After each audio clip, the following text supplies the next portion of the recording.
چلیں بسم اللہ الرحمن السلام الرحیم. علیکم ورحمۃ السلام اللہ علیکم وبرکاتہ. ورحمۃ اللہ وبرکاتہ. کیا حال ہے سب کا؟ کون سا پارا آپ نے پڑھ لیا پہلے؟ 15. ماشاء اللہ آج ہم ہاف میں پہنچ گئے قرآن پاک کے. الحمدللہ آپ سب کو یہ بہت بہت مبارک ہو کہ اللہ تعالیٰ نے آپ سب کو توفیق دی کہ آپ ہاف قرآن پاک کے دورے تک انشاءاللہ آج ہم پہنچ گئے. اور اب ہم نیکسٹ ہاف کو ابھی سٹارٹ کرنے لگے ہیں. پارا نمبر 16. اس میں پارے میں ہم اپنا الحمدللہ سورہ کہف کو کمپلیٹ کریں گے. کہف کا کیا مطلب ہے؟ غار. اور سورہ مریم ہم پڑھیں گے جو کہ مریم علیہ السلام کے نام پر ہے, اور قرآن کی ایک ایسی سورہ جو ایک خاتون کے نام پر ہے, جو کہ تمام یہاں پر بیٹھی ہوئی لڑکیوں کے لیے اور ہم لیڈیز کے لیے بہت آنر کی بات ہے کہ اللہ تعالیٰ نے ایک خاتون کے نام پر ایک سورہ جو ہے وہ نازل کی. اور تیسری سورہ ہے سورہ طٰہٰ. طٰہٰ ورڈ جو ہے طا اور ہا یہ حروف مقطعات ہے. کوئی مجھے بتائے گا کہ قرآن کے حروف مقطعات کون سے ہیں اور کیا ہیں, مطلب کیا ان کا ریفرنس کیا ہے؟ جی مریم. ان کے بارے میں یہ معلوم ہوتا ہے کہ ان کا جو معنی ہے وہ صرف اللہ تعالیٰ جانتے ہیں, یا ہو سکتا ہے آپ صلی اللہ علیہ وسلم بھی جانتے ہوں. بالکل. اور دوسری بات یہ ہے کہ یہ 14 ہیں قرآن میں, اور بہت ساری ایسی ہمیں چونکہ ان کا ریفرنس نہیں پتا, ان کا مطلب نہیں پتا, وہ اللہ تعالیٰ نے ہمیں نہیں بتایا, تو یہ مطلب صرف اللہ تعالیٰ جانتے ہیں کہ ان الفاظ کا کیا مطلب ہے. انہی ورڈز میں سے یہ طٰ ہا بھی ہے. ٹھیک ہے, تو اب آج ہم سورہ طٰہٰ پڑھیں گے, سورہ مریم پڑھیں گے اور سورہ کہف کو کمپلیٹ کریں گے انشاءاللہ تعالیٰ. جی میم سورہ مریم خالی قرآن میں خالی ایک ہی عورت کے نام پر ایک ہی سورہ ہے. ٹھیک ہے, وہ ہے سورہ مریم. اس کے علاوہ سورہ نساء ہے جس میں تمام عورتوں کا ذکر ہے, مطلب جو کہ تمام عورتوں کے لیے اس میں ہے, عورت ہے اس کا بھی ٹائٹل, لیکن اس میں خاص کوئی عورتوں کے بارے میں ایسا نہیں ہے کہ اس میں صرف عورتوں کے بارے میں بات کی گئی. سورج کے نام میں نے پہلے بھی بتایا تھا, صرف ان صورتوں کی نشانی کے طور پر رکھے گئے تھے. اس کا اس بات سے کوئی تعلق نہیں ہے کہ اس میں کیا بات ہوئی ہے. ٹھیک ہے, اچھا تو ہم نے سورہ کہف میں غار والوں کا واقعہ دیکھا, باغ والوں کا واقعہ پڑھا. اب ہم آگے چلیں گے اور اس کے بعد جو واقعہ سورہ کہف میں آتا ہے وہ موسیٰ علیہ السلام کے علمی سفر کے بارے میں ہے. کہ موسیٰ علیہ السلام نے ایک روز اللہ تعالیٰ سے یہ پوچھا تھا کہ اے اللہ, دنیا میں سب سے زیادہ علم والا انسان کون ہے؟ تو اللہ تعالیٰ نے کہا کہ میرا ایک بندہ. ٹھیک ہے, اب روایات میں ہے کہ وہ خضر تھے. خضر کون ہے اس کے بارے میں بھی ہم نہیں جانتے. آیا وہ کوئی فرشتے ہیں, آیا وہ انسان ہیں, اور آیا وہ کیا ہیں, ہم ان کے بارے میں کچھ نہیں جانتے کہ وہ اللہ کے کام کرنے والے ہیں, ورکر ہیں, نبی ہیں, کون ہیں. اس کے بارے میں اللہ نے ہمیں ریفرنسز نہیں دیے. اور یہ خضر ہی ان کا نام تھا, یہ بھی کنفرمیشن سے ہم نہیں جانتے, لیکن تاریخ میں چونکہ یہ نام ہے تو ہم اسی نام کو لے کے ریفرنس کے ساتھ چلیں گے. تو اللہ نے کہا کہ خضر علیہ السلام, تو موسیٰ علیہ السلام نے پھر اللہ سے یہ کہا کہ میں خضر علیہ السلام سے علم سیکھنا چاہتا ہوں. موسیٰ علیہ السلام کو علم سیکھنے کا شوق تھا, تو انہوں نے ارادہ کیا کہ میں خضر علیہ السلام سے ملوں گا. تو اللہ تعالیٰ نے ان سے کہا کہ آپ اس رخ پر چل پڑے, ایک سمت کو چل پڑے, اور جب کوئی اپنے ساتھ ایک مچھلی جو ہے وہ لے کر جائے. تو موسیٰ علیہ السلام نے ایک مچھلی پکائی کھانے کے لیے, رستے کے لیے, اور اپنا ایک شاگرد ساتھ لیا اور ایک طرف کو چل پڑے. دریا کے کنارے کنارے چلتے گئے. رستے میں موسیٰ علیہ السلام تھک گئے تو ایک جگہ پر آرام کرنے کے لیے لیٹ گئے, اور ان کا شاگرد ان کے پاس تھا. اب کیا ہوا کہ وہ مچھلی نے اپنا رستہ, زندہ ہوئی مچھلی اللہ کے حکم سے, اور اس نے رستہ بنایا اور وہ دریا میں کود گئی. اب یہ وہ نشانی تھی کہ اللہ تعالیٰ نے یہ فرمایا تھا کہ جب وہ مچھلی دریا میں کود جائے گی تو وہیں پر تمہیں خضر علیہ السلام ملیں گے. لیکن جب موسیٰ علیہ السلام اس وقت سو رہے تھے تو وہ یہ واقعہ جب موسیٰ علیہ السلام اٹھے تو ان کا جو ملازم تھا وہ ان کو یہ بتانا بھول گیا کہ کیا واقعہ یہاں پر ہوا ہے. ٹھیک ہے نا, اور وہ آگے چل پڑے. جب وہ کافی آگے چلے گئے تو پھر شاگرد کو یاد آیا کہ میں تو بتانا بھول گیا. تو انہوں نے موسیٰ علیہ السلام سے کہا کہ وہ مچھلی, اور موسیٰ علیہ السلام نے کہا کہ لاؤ مچھلی کھاتے ہیں, میں تھک گیا ہوں. تو انہوں نے کہا کہ وہ مچھلی نے تو اپنا راستہ بنا لیا. کسی کو ایز اے ریسپیکٹ تو حضرت بلاتے ہیں. حضرت کا مطلب ہوتا ہے آدمی, نیک آدمی. امی ابو جب بھی کال کریں تو آپ کی جتنی بھی مجبوری ہو پلیز کال اٹینڈ کیا کریں, کیونکہ والدین سب سے زیادہ امپورٹنٹ ہے. میرے ابو کی کال تھی اور میں وہ مس نہیں کر سکتی. اچھا, تو موسیٰ علیہ السلام ایسے چلتے گئے. جب انہیں یہ پتا چلا کہ مچھلی جو ہے وہ جا چکی ہے دریا میں, تو موسیٰ علیہ السلام نے کہا کہ یہی تو وہ نشانی تھی جو اللہ تعالیٰ نے ہمیں بتائی تھی خضر علیہ السلام سے ملنے کی. پھر انہوں نے کیا کیا کہ اسی رستے سے واپس پلٹ آئے جہاں سے وہ گئے تھے, اور اس مقام تک پہنچے جہاں پہ مچھلی نے دریا میں کودی تھی. تو وہاں پر انہیں خضر علیہ السلام نے, اب موسیٰ علیہ السلام نے خضر علیہ السلام سے کہا کہ میں آپ کے ساتھ رہنا چاہتا ہوں اور میں آپ سے علم سیکھنا چاہتا ہوں. تو خضر علیہ السلام نے موسیٰ علیہ السلام کے سامنے شرطیں پیش کی. سب سے پہلے انہوں نے یہ کہا کہ اگر میرے ساتھ تمہیں علم کا سفر کرنا ہے تو تمہیں کیا کرنا پڑے گا؟ صبر کرنا پڑے گا. صبر کے ساتھ آبزرو کرو اور تم سوال نہیں کرو گے. تو موسیٰ علیہ السلام نے ان سے وعدہ کیا کہ ٹھیک ہے میں آپ سے سوال نہیں کروں گا اور میں صبر کروں گا. تو اللہ تعالیٰ نے پھر ہمیں قرآن میں بتایا کہ وہ چلے گئے, چل پڑے وہاں سے.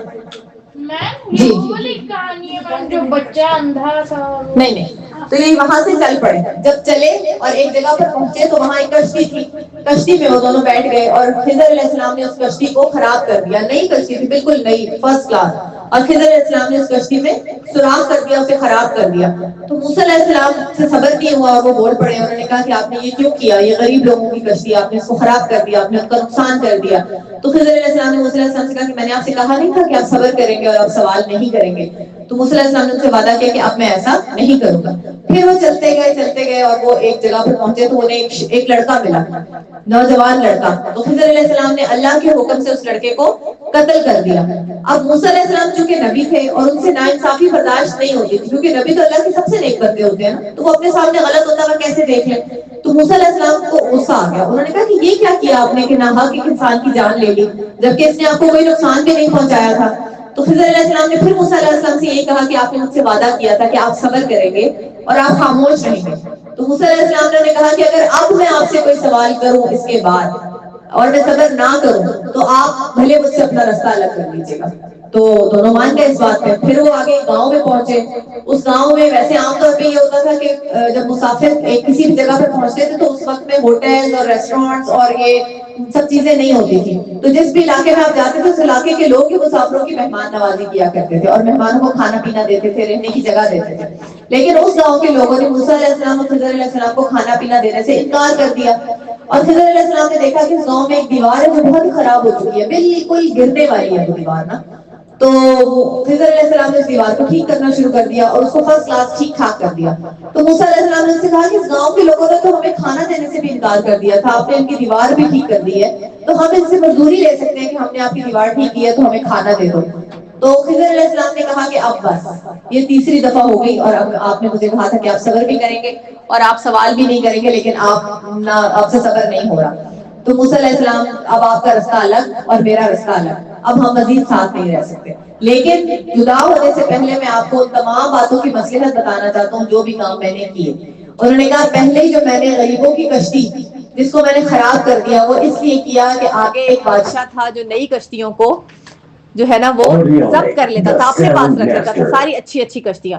تو میں نے اس کشتی کو خراب کر دیا تاکہ بادشاہ غریب لوگوں سے کشتی نہ چھین لے اور وہ اس نقصان سے بچ جائے. اور وہ جو لڑکا میں نے مار دیا وہ اس کے والدین مسلمان تھے اور نیک لوگ تھے, لیکن وہ لڑکا جو تھا وہ کافر تھا اور اپنے والدین کو تنگ کرتا تھا اور آگے چل کر امکان تھا کہ وہ اپنے والدین کو زیادہ تنگ کرے گا. تو اللہ نے یہ ارادہ کیا کہ یہ اولاد ان سے لے لے اور اس کے بدلے انہیں نیک اور پاک اولاد عطا فرمائے جو فرما بردار بھی ہو اور مسلمان بھی ہو.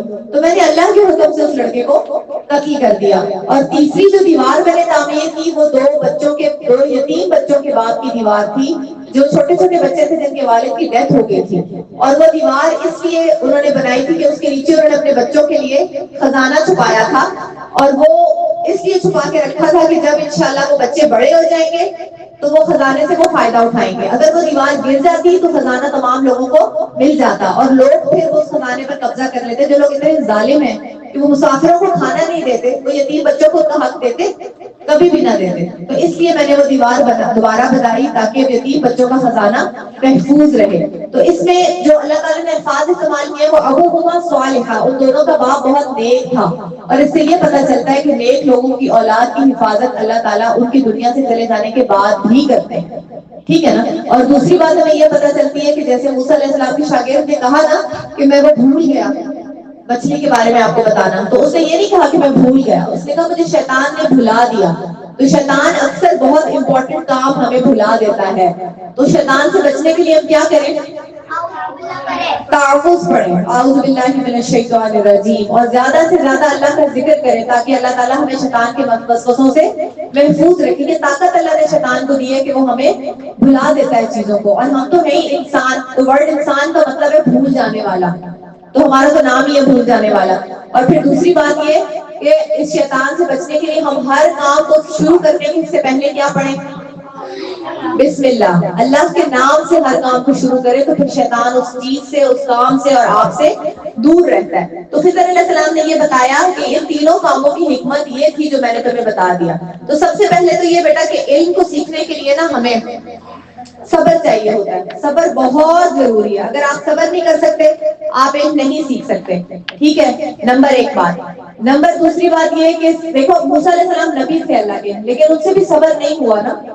اور پھر دوسری بات کہ موسیٰ علیہ السلام نے علم کو سیکھنے کے لیے کتنا لمبا سفر کیا, گھر چھوڑا, صرف ایک ملازم ساتھ لیا, کوئی ان کے پاس وہ نہیں تھا کاروبار, اس کو پاز کر کے رکھا تھا, کوئی ان کے پاس وہ نہیں تھا طریقہ, ٹھیک ہے نا. اور لیکن وہ پیدل چل پڑے, اور ان کو شوق تھا علم حاصل کرنے کا, تو وہ کہاں کتنی دور خضر علیہ السلام سے ملنے کے لیے گئے, کیونکہ وہ چاہتے تھے کہ دنیا میں سب سے زیادہ علم جس کے پاس ہے نا میں اسے ملوں, میں اسے دیکھوں, کیونکہ انہیں شوق ہے علم کا. تو کیا ہم میں سے کسی کو علم کا شوق ہے؟ ہم یہاں شوق سے آ کر بیٹھتے ہیں یا مما دھکے دے کے بھیجتی ہیں تو ہم مجبوراً آ کے بیٹھتے ہیں؟ ہمیں علم کو شوق سے حاصل کرنا ہے, کیونکہ جو چیز ہم شوق سے حاصل کرتے ہیں اس کی ہم قدر کرتے ہیں. جس چیز کو ہم زبردستی کی چٹنی سمجھ کر جو کام ہم کرتے ہیں اس میں ہمارا انٹرسٹ نہیں ہوتا, تو پھر وہ کام ہمیں کوئی فائدہ بھی نہیں دیتا. تو تبھی علم حاصل کرے, وہی علم حاصل کرے جس میں آپ کا انٹرسٹ ہے, جو حلال علم اللہ نے آپ کو دیا. اور ہر طرح کا علم ضروری ہے, دین کا علم بھی بہت ضروری ہے, دنیا کا علم بھی بہت ضروری ہے, ٹھیک ہے نا. تو اس لیے ہم لوگ آج کے بعد یہ کوشش کریں. اور پھر علم کا صرف شوق نہیں ہونا چاہیے, علم کے لیے وقت لگانا پڑتا ہے, بہت وقت دینا پڑتا ہے, اپنی انرجیز دینی پڑتی ہے. علم اللہ کی بہت بڑی نعمت ہے, تب جا کے یہ نعمت انسان کو ملتی ہے, ایسے نہیں مل جاتی ہے خواہ مخواہ میں, ٹھیک ہے نا. پھر اس کے بعد یہ کہ ہم شوق سے علم حاصل کریں. اور پھر سب سے امپورٹنٹ بات, موسیٰ علیہ السلام خود چل کر اپنے استاد کے پاس گئے تھے, استاد چل کر آپ کے پاس نہیں آئے تھے. تو کوشش کریں کہ اپنے استاد کا ادب کریں, زیادہ سے زیادہ اپنے استاد کو فیسیلیٹیٹ کریں, استاد کو تنگ نہ کریں, استاد کو پریشان نہ کریں. ہاں, اس کے بعد خضر علیہ السلام اپنے راستے پر چل پڑے. جی جو ہم لوگ خود اپنے استاد کے پاس جاتے ہوئے آگے نہیں دیتے پھر کیا نہیں, وہ تو ایک سیٹ اپ ہے نا جو آپ نے بنایا ہے, آپ استاد کے پاس چل کر جاتے ہیں, لیکن آج ہی تو اختیار کر سکتے ہیں نا استاد کے سامنے. اب یہ جو ٹرینڈ بن گیا ہے نا کہ ہم پیسے دیتے ہیں بھائی, تو ہم کیوں ڈانٹ کھائیں, یا ہم کیوں استاد کی باتیں سنیں, یا میم کون ہوتی ہے مجھے یہ کہنے والی. استاد والد کی جگہ پر ہوتا ہے, والد یا والدہ کی جگہ پر, تو اسے وہ جگہ دیں جو آپ اپنے پیرنٹس کو دیتے ہیں, وہ عزت استاد کو دیں جو آپ اپنے والدین کو دیتے ہیں, ٹھیک ہے نا. اور کئی موقعوں پر استاد کا کنٹریبیوشن پیرنٹس سے زیادہ ہوتا ہے, کئی جگہوں پر آپ استاد سے وہ چیز سیکھتے ہیں جو ساری زندگی آپ کے کام آتی ہے, ٹھیک ہے نا. اور بڑا احسان ہوتا ہے استاد کا, اور اس احسان کا بدلہ پیسہ کبھی بھی نہیں ہو سکتا. جتنا مرضی پیسہ آپ اپنے ٹیچر کو دے دیں, جو کچھ وہ آپ کو سکھا دیتی ہیں اس کا بدلہ نہیں ہو سکتا. اس کا بدلہ صرف یہ ہے آپ ان کے حق میں دعا کریں اور ان کی عزت کریں, عزت سے ان کے ساتھ پیش آئیں, ٹھیک ہے. اور علم حاصل کرنے کا لگن اور شوق پیدا کریں. اللہ کو علم حاصل کرنے والے پسند ہیں. طالب علم اگر علم حاصل کرتے ہوئے مر جائے تو وہ شہید کہلاتا ہے.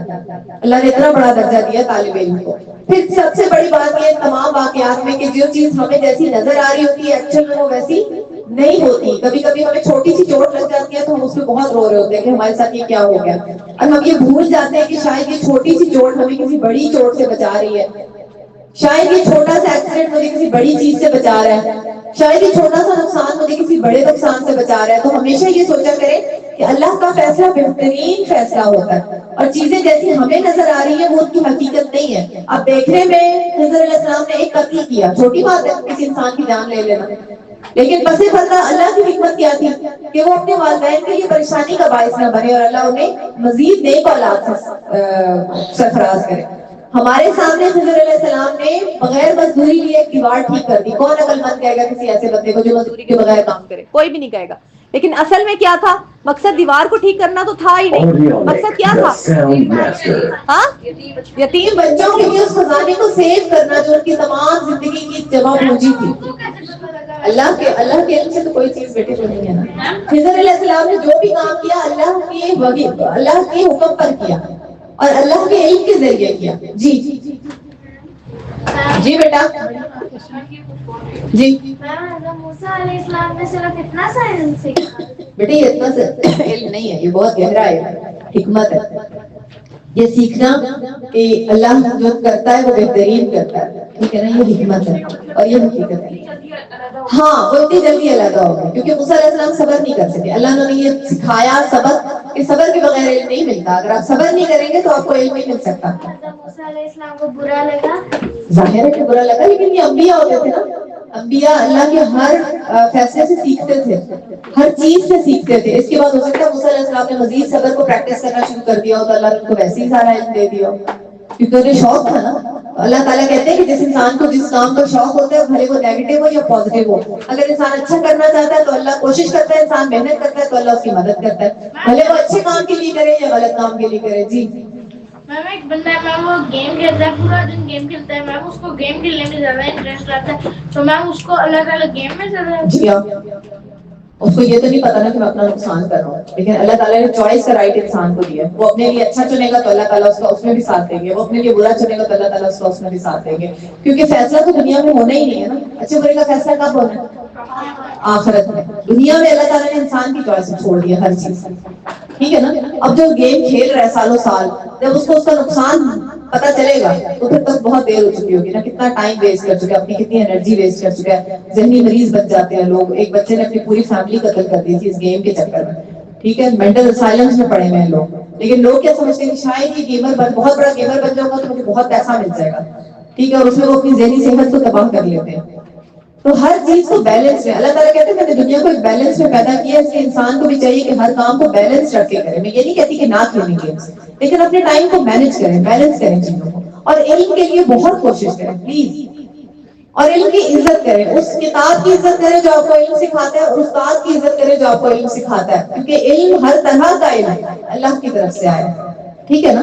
تو یہ اللہ کے ساتھ جوڑنے کا طریقہ ہے علم حاصل کرنا. پھر ہم نے یہ دیکھا کہ موسیٰ علیہ السلام نبی تھے اور وہ انصاف پسند تھے, اس لیے وہ زیادتی نہیں دیکھ سکتے تھے. تو جب بھی کوئی ایسا کام ہوتا تھا جو ظاہری طور پر ان کو لگتا تھا کہ غلط ہو رہا ہے تو وہ بول پڑتے تھے.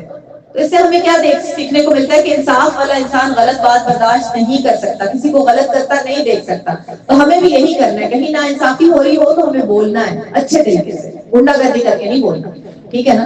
اور ہمیں اچھے طریقے سے سافٹ ریمائنڈرز کی طرح بولنا ہے, لوگوں کو بتانا ہے, اور اپنے ساتھ بھی کسی کو زیادتی نہیں کرنے دینی, دوسروں کی بھی اصلاح کرنی ہے اور خود کو بھی ٹھیک کرنا ہے, ٹھیک ہے جی.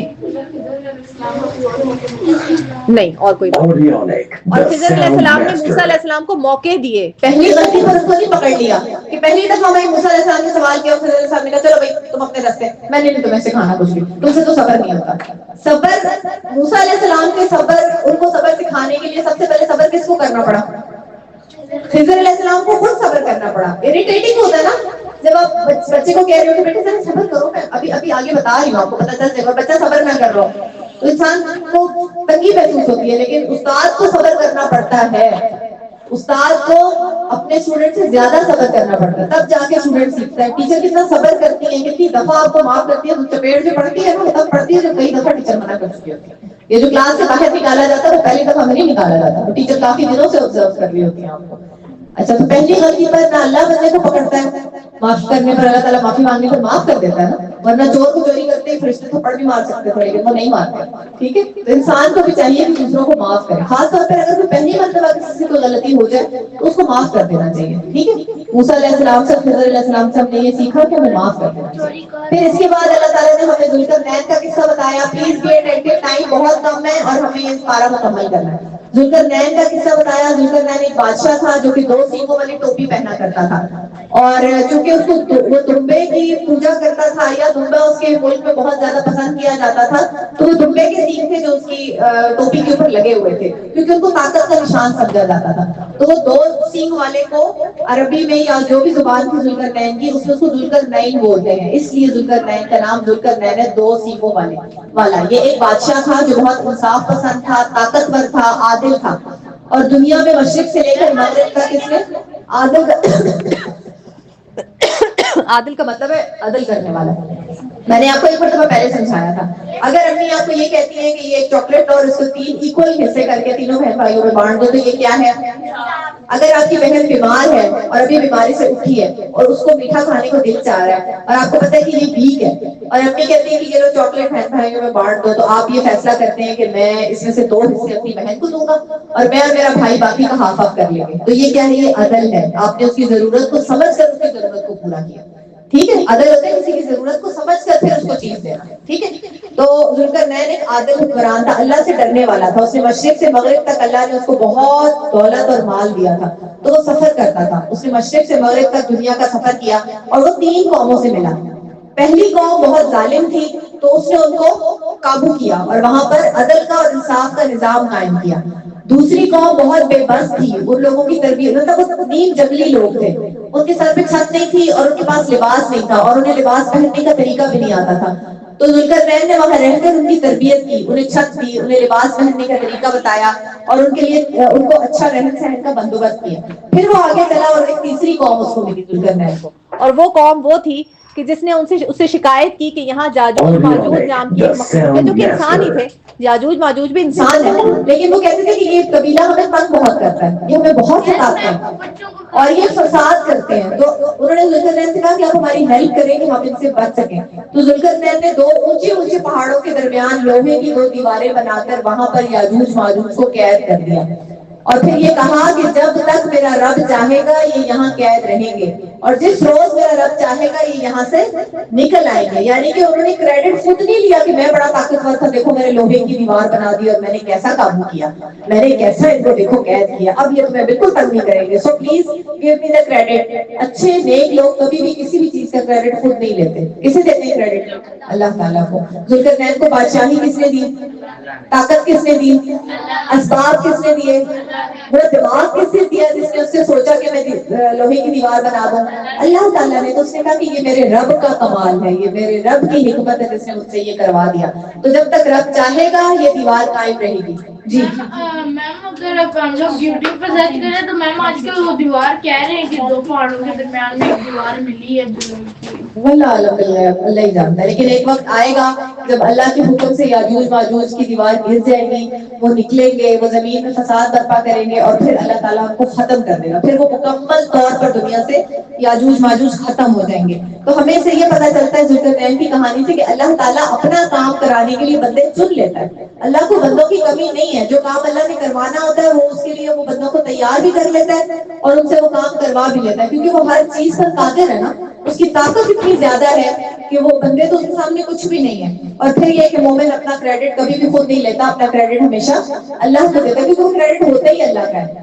پھر اس کے بعد ہمیں آیت نمبر 109 میں یہ بتایا گیا کہ اللہ کی کلمات، اللہ تعالیٰ کہتے ہیں کہ اگر دنیا کے تمام سمندر ایک بن جائیں، سیاہی بن جائیں اور تمام درخت پین بن جائیں، لکھنے والے قلم، اور اس سے اللہ کی باتیں لکھی جائیں، اللہ کی تعریف لکھی جائے، اللہ کے کام لکھے جائیں، اللہ کی حکمت لکھی جائے، تو اس کی باتیں ختم نہیں ہوں گی، وہ سیاہی اور وہ قلم ختم ہو جائیں گے. اور پھر اتنے ہی اور قلم، اتنی ہی اور سیاہی لائے جائے، تب بھی تم اپنے رب کی حکمت کی باتوں کو نہیں مکمل کر سکتے. اللہ کی حکمت کا اور اس کے علم کا اندازہ انسان نہیں لگا سکتا. اس کا علم اتنا وسیع ہے، اس کی حکمت اتنی گہری ہے کہ ہم اس تک نہیں پہنچ سکتے اور نہ ہی ہم اس کی نعمتوں کا اندازہ لگا سکتے. کبھی سوچنے بیٹھا کریں، لسٹ بنانا سارے گھر جا کے نعمتوں کی، ٹھیک ہے؟ میں کل پوچھوں گی. جی میم 0.5% دنیا کے پاس ہے میم دماغ، اور میم باقی سارا اللہ کا.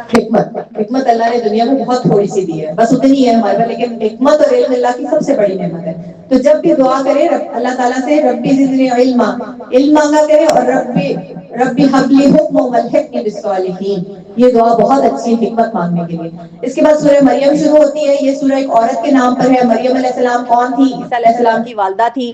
مریم علیہ السلام جنت کی سردار عورتوں میں سے ایک عورت ہے، اللہ تعالیٰ کی پسندیدہ خواتین میں سے ہیں، کیونکہ وہ بہت پاک باز اور بہت عبادت کرنے والی ہیں. اور ہم نے ان کے بچپن کی کہانی سنی ہے نا کہ جب ان کی امی نے دعا کی کہ اللہ مجھے اولاد دے گا تو میں اسے مسجد میں چھوڑ دوں گی. پھر مریم علیہ السلام پیدا ہوئے تو ان کی والدہ نے ان کو مسجد میں چھوڑ دیا. پھر ان کے پاس زکریا علیہ السلام آئے، انہوں نے پھل دیکھے، پھر انہوں نے دعا کی تو اللہ تعالیٰ نے ان کو کیا دیا؟ کیا تھا ان کے بیٹے کا نام؟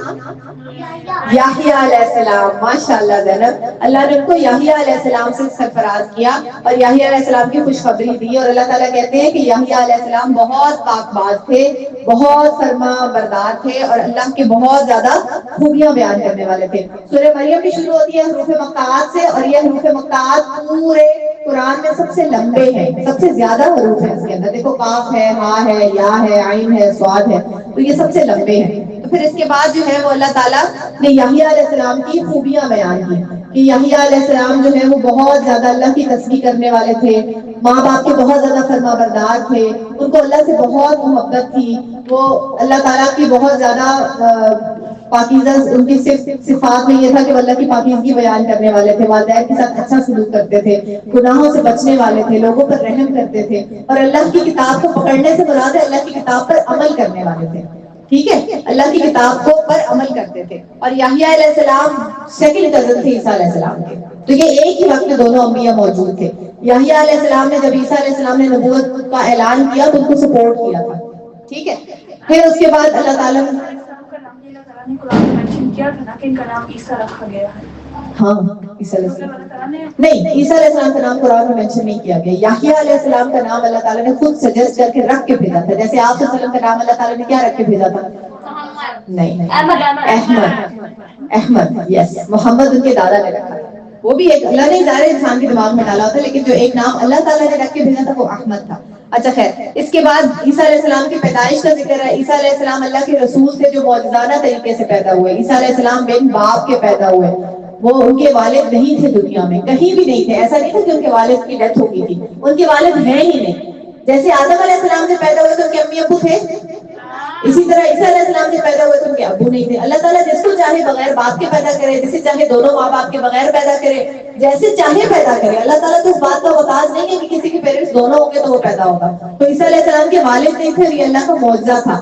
اور پھر عیسیٰ علیہ السلام کا ایک معجزہ یہ تھا کہ اللہ نے ان کو کتاب دی تھی. کون سی کتاب دی تھی؟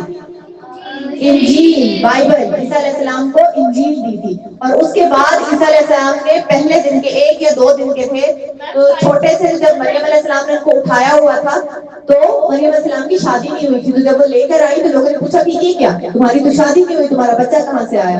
تو عیسیٰ علیہ السلام کو اللہ نے خود بلوایا, خود بولے. کبھی چھوٹا سا بچہ بولتے ہوئے دیکھو, عیسیٰ علیہ السلام خود بولے اور انہوں نے کہا کہ میں اللہ کا رسول ہوں اور میں بات کر رہا ہوں, ابھی بھی کر رہا ہوں, اور میں بڑے ہو کر بھی اللہ کا کلام سناؤں گا. اور میری والدہ ایک پاکیزہ خاتون ہے. انہوں نے خود گواہی دی کہ میری والدہ ایک شریف النفس اور پاکیزہ خاتون ہے. تو اسی طرح عیسیٰ علیہ السلام بھی اپنی والدہ کے بہت زیادہ فرما بردار تھے. تو یحییٰ علیہ السلام اور عیسیٰ علیہ السلام دونوں ماں باپ کے فرما بردار تھے. ہمیں بھی اپنے والدین کا فرما بردار بننا ہے اور زیادہ سے زیادہ نیکیاں کمانی ہے, انہیں خوش رکھنا ہے. جب ماں باپ خوش تو کون خوش؟ اللہ خوش. اور میں نے کیا آپ کو لسٹ بتائی, سب سے پہلے کون ہے؟ اس کے بعد, اور اس کے بعد پیرنٹس. Very good. تو پھر اللہ تعالیٰ نے عیسیٰ علیہ السلام کو بہت سے معجزے دیے. جو اندھا پیدا ہوتا تھا نا, جو پیدائشی اندھا ہوتا ہے وہ کسی بھی علاج سے ٹھیک نہیں ہوتا, لیکن اللہ نے عیسیٰ علیہ السلام کو اسٹل ابھی تک سائنس کے پاس ایسا کوئی طریقہ نہیں ہے کہ پیدائشی اندھا ٹھیک ہو جائے, لیکن عیسیٰ علیہ السلام کے پاس معجزہ تھا کہ وہ پیدائشی اندھے کو ٹھیک کر دیتے تھے اللہ کے حکم سے. مردے کو زندہ کر دیتے تھے, مٹی کے پرندے بناتے تھے, انہیں پھونک مارتے تھے تو وہ زندہ ہو جاتے تھے. اور سب سے بڑا معجزہ عیسیٰ علیہ السلام کا, جب ان کو قتل کرنے کی سازش کی گئی تو اللہ تعالیٰ نے ان کو زندہ آسمان پر اٹھا لیا. وہ ابھی بھی زندہ موجود ہیں آسمان پر. اللہ تعالیٰ قیامت سے پہلے انہیں دنیا میں بھیجے گا, وہ دنیا میں آئیں گے, حکومت کریں گے, دوبارہ جو ہے یہاں پر تشریف لائیں گے دنیا میں. پھر ان کی ڈیتھ ہو جائے گی اور انہیں دفنایا جائے گا آپ صلی اللہ علیہ وسلم کے روضہ مبارک میں. تو عیسیٰ علیہ السلام کو اللہ نے زندہ اٹھا لیا, یہ ان کا معجزہ ہے. جی ہاں, امتی کے طور پر آئیں گے. تو اللہ تعالیٰ نے تمام انبیاء کو مختلف معجزے دیے, اس میں سے عیسیٰ علیہ السلام کے یہ معجزات تھے. اس کے بعد اللہ تعالیٰ نے یہ بتایا کہ کرسچن جو ہے وہ عیسیٰ علیہ السلام کو اللہ کا بیٹا بنا دیتے ہیں نا. تو اللہ تعالیٰ نے یہ فرمایا کہ اللہ تعالیٰ نہ تو کسی کا بیٹا ہے نہ ہی اس کی کوئی اولاد ہے, کیونکہ اولاد انسان کی کمزوری ہوتی ہے. اسی لیے تو ہم ماما بابا کو بلیک میل کر لیتے ہیں, ہے نا, کر لیتے ہیں نا. بابا طبیعت ٹھیک نہیں ہے, آج اسکول نہیں جانا. بابا میری برتھ ڈے آ رہی ہے, مجھے پلیز فلاں چیز لے دے. بابا میں نے اتنے اچھے مارکس نہیں, آپ نے مجھے گفٹ ہی نہیں دیا. تو ہم اپنے پیرنٹس کی کمزوری ہوتے ہیں اس لیے, لیکن اللہ تعالیٰ کی تو کوئی کمزوری نہیں ہے نا. ہے کوئی کمزوری اللہ کی؟ اللہ تو سب سے طاقتور ہے, اس لیے اس جیسا کوئی اور ہے ہی نہیں, اس لیے اسے اپنے جیسے کسی اور کی ضرورت ہی نہیں ہے. وہ ہر کام اکیلا کر سکتا ہے, نہ اسے اولاد کی ضرورت ہے, نہ اسے پیرنٹس کی ضرورت ہے, نہ اسے بیوی کی ضرورت ہے. تو اللہ نے قرآن میں کہہ دیا کہ ما کان للہ یتخذ من ولد, سبحانہ, اللہ تعالیٰ کو بیٹے کی ضرورت نہیں ہے, اللہ اس چیز سے پاک ہے. تو اگر آپ کسی کرسچن سے کبھی ملے یا کسی کرسچن سے بات کریں یا کبھی میڈیا میں کچھ ایسا دیکھیں تو آپ کو یہ کنفیوز نہیں ہونا. عیسیٰ علیہ السلام اللہ کے نبی ہیں. سب بولے میرے ساتھ, عیسیٰ علیہ السلام کون ہے؟ اللہ کے نبی ہیں اور رسول ہیں, اور اللہ تعالیٰ کا ان کے ساتھ کوئی باپ بیٹے والا تعلق نہیں ہے, وہ انسان ہے, ٹھیک ہے نا. اور کرسچنز ان کو نعوذ باللہ اللہ کا بیٹا سمجھتے ہیں. تو اس لیے ہمیں, اور وہ یہ بھی سمجھتے ہیں کہ عیسیٰ علیہ السلام اس دن قتل ہو گئے تھے, تو وہ دنیا سے جا چکے ہیں, وہ فوت ہو چکے ہیں. لیکن ہمارا ایمان ہے, ہمیں قرآن میں اللہ نے بتایا کہ انہیں زندہ آسمان پر اٹھا لیا گیا تھا اور وہ ابھی بھی زندہ ہیں. ٹھیک ہے. اور ہم تمام پیغمبروں کو مانتے ہیں, ان کی عزت کرتے ہیں اور ان پر ایمان رکھتے ہیں. مسلمان کا ایمان ہے کہ وہ تمام پیغمبروں کو, جتنے بھی پیغمبر اللہ نے بھیجے, ان سب پر ہم ایمان رکھتے ہیں. ٹھیک ہے. تو پھر اس کے بعد اللہ تعالیٰ نے یہ بتایا ہے کہ جو لوگ اللہ کے لیے کام کرتے ہیں, اللہ تعالیٰ ان کا یہ تو اللہ تعالیٰ کی خصوصیات ہے. جو اللہ کا کام کرتے ہیں اللہ تعالیٰ ان کی محبت لوگوں کے دلوں میں ڈال دیتا ہے. اللہ کہتا ہے کہ یہ بندہ مجھ سے محبت کرتا ہے, میرے لیے کام کرتا ہے, تو اے میرے لوگوں, کوئی کان میں آگے نہیں کرتا فرشتہ, دل میں یہ بات خود بخود دل اس بندے کی طرف کھینچتا ہے جو اللہ کا کام کرتا ہے. تو اگر ہم یہ چاہتے ہیں کہ لوگ ہماری عزت کریں اور ہم سے محبت کریں, تو ہمیں کیا کرنا ہے؟ اللہ کے لیے کام کرنا ہے, اللہ کے دین کے لیے کام کرنا ہے, اللہ کی کتاب کے لیے کام کرنا ہے. اور جس سے اللہ ناراض ہو جائے پھر اللہ تعالیٰ لوگوں سے بھی کہتا ہے, دیکھا ہے نا, تو گندے کام کرتا ہے, کوئی پسند کرتا ہے, کوئی عزت کرتا ہے ان کی, ان سے کوئی محبت کرتا ہے ان سے نہیں کرتا, کیونکہ اللہ تعالیٰ لوگوں کے دلوں میں یہ بات ڈال دیتا ہے کہ اس سے میں ناراض ہوں تو اس سے کوئی انسان بھی راضی نہ رہے. ٹھیک ہے نا. پھر اس کے بعد سورہ طٰہٰ ہے. سورہ طٰہٰ میں ہمیں موسیٰ علیہ السلام کی لائف کی ہسٹری بتائی گئی ہے, اور یہ ایک ایسی سورہ ہے جس کی تلاوت کو سن کر ایک صحابی ایمان لے آئے تھے, جن کے بارے میں ہم نے حضرت عمر رضی اللہ عنہ نے اپنی بہن کے گھر میں یہ آیات سنی تھی سورہ طٰہٰ کی. اس سے پہلے حضرت عمر اسلام کے بہت بڑے دشمن تھے. ٹھیک ہے نا. تو انصاف پسند بہت تھے حضرت عمر, لیکن وہ کہتے تھے کہ میرے باپ دادا کا مذہب ہے نا, تو میں نہیں چھوڑوں گا, یہ میری غیرت کا تقاضا نہیں ہے. لیکن جب انہوں نے یہ کلام سنا تو پھر انہوں نے کہا کہ نہیں, یہی حق ہے. بس ایک منٹ میں اللہ تعالیٰ نے ان کا دل پھیر دیا اور وہ سب سے بڑے اسلام کے محافظ بن گئے. پھر اس کے بعد جی آپ صلی اللہ علیہ وسلم بھی بہت دعا کیا کرتے تھے کہ حضرت عمر جو ہے وہ اسلام قبول کر لے. تو اللہ تعالیٰ نے یہ والی آیات کی, بے شک میں ہی خدا ہوں, میرے سوا کوئی معبود نہیں, تو میری عبادت کرو اور میری یاد کے لیے نماز پڑھو. تو حضرت عمر یہ سن کر اسلام لے آئے تھے.